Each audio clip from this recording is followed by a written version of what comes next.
Steve Kornacki is with us from the big board to dig into some key races we're following. Steve, good morning. What are you watching today? Yeah, let's take you through a couple things, Jose, just piggybacking off what you were just talking about there with Gary in Virginia. It is control of the state legislature. This is what it looks like right now. The House of Delegates, Republicans control. The state Senate, Democrats control. As you just heard, abortion front and center in this campaign. Huge, record-shattering sums of money for state legislative races being spent here. But Glenn Youngkin, the Republican governor, thinks he has found a sort of moderate position on abortion that Republicans can use and win on in Virginia and export to other states nationally. That's been one of the challenges for Republicans since Roe v. Wade was overturned a year ago.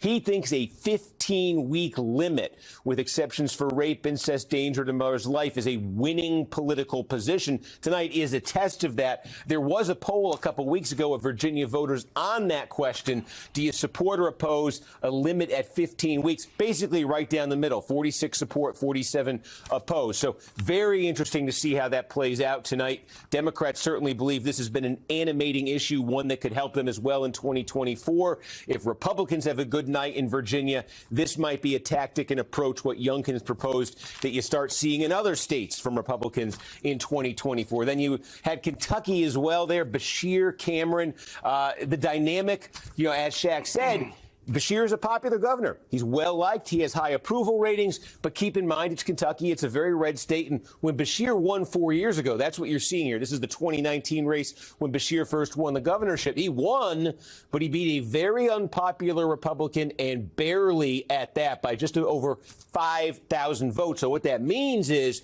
you look at this map from 2019, Beshear, based on this map, has very little margin for error. And there are a lot of counties here that are typically extremely Republican in national races. Like, look in the eastern part of the state. These are very Republican counties that Beshear actually won in 2019. And these are counties where Donald Trump's going to get like 70% of the vote. Beshear actually won them. The Cincinnati suburbs, a pretty big population area there in Kentucky. 2 of those 3 counties right outside Cincinnati, Beshear actually won. Trump swept them in 2020. So the thing to look for tonight as these results start coming in, if any of this blue is disappearing from the map, that's a very bad sign for Beshear, because, again, he can't really afford any slippage from 2019. But conversely, if these areas are staying blue, if they're getting bluer in any way, or if he's adding blue counties to this, then it's a sign that that personal popularity, that job approval rating really is resonating and is powering him to a victory. But this is a test. As Shaq just said, Joe Biden, National Democratic Party, very unpopular in Kentucky. That's part of the message that Daniel Cameron, the Republican, is running on. Basically saying, hey, you may like Andy Beshear, but if you don't like Biden, you don't like the National Democrats, don't vote for their party. Let's see how potent that message is. And it's a very similar story in Mississippi. Tate Reeves, the Republican incumbent, being challenged by Democrat Brandon Presley. Remember, Tate Reeves, 4 years ago, when he got elected for the first time, it was also a pretty close race. Very Republican state. It was a 5-point margin for Tate Reeves. He's not been the most. He does not have the kind of approval rating and personal high favorability that Beshear has in Kentucky.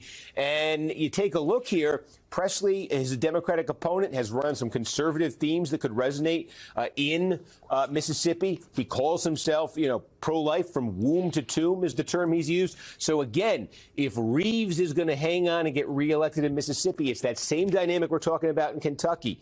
He's leaning on antipathy toward Joe Biden and the National Democratic Party, taking voters who may not be nuts about Reeves and who may actually like Presley, but they end up voting party over personality. In both states, it's a test of that. Democrats will be very relieved if the personality side of it can win out, certainly in Kentucky. And Republicans, I think, would be encouraged if that anti-Biden sentiment is so potent, it helps them in both states.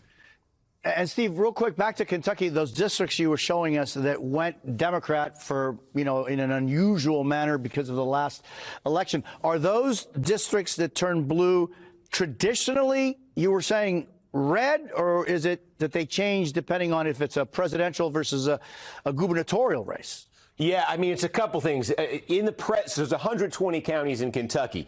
When Joe Biden ran against Donald Trump in 2020 and Trump won the state overwhelmingly, of those 122 voted for Joe Biden. And it's Jefferson, that's where Louisville, the big population center, is. And it's Fayette, that's where Lexington, the other big population center, is. Everything else was red in the Trump-Biden race. So in a federal race, in a race for the presidency, that's the kind of dynamic you're going to get. The interesting thing here, when you look at like Eastern Kentucky and these blue counties, this used to be, if you went back a generation, this would have been a bad showing for a Democrat. But the politics of these counties have changed so dramatically in a generation, going from Democratic to staunchly Republican. I mean, again, you're looking at counties here where Donald Trump is going to get 75% of the vote. But Beshear was able to make a connection with those voters in a lot of these and just vastly outperform what Joe Biden and what national Democrats typically get. So that's a big thing to look for tonight here. Does that continue? Or again, does that antipathy towards the National Democratic Party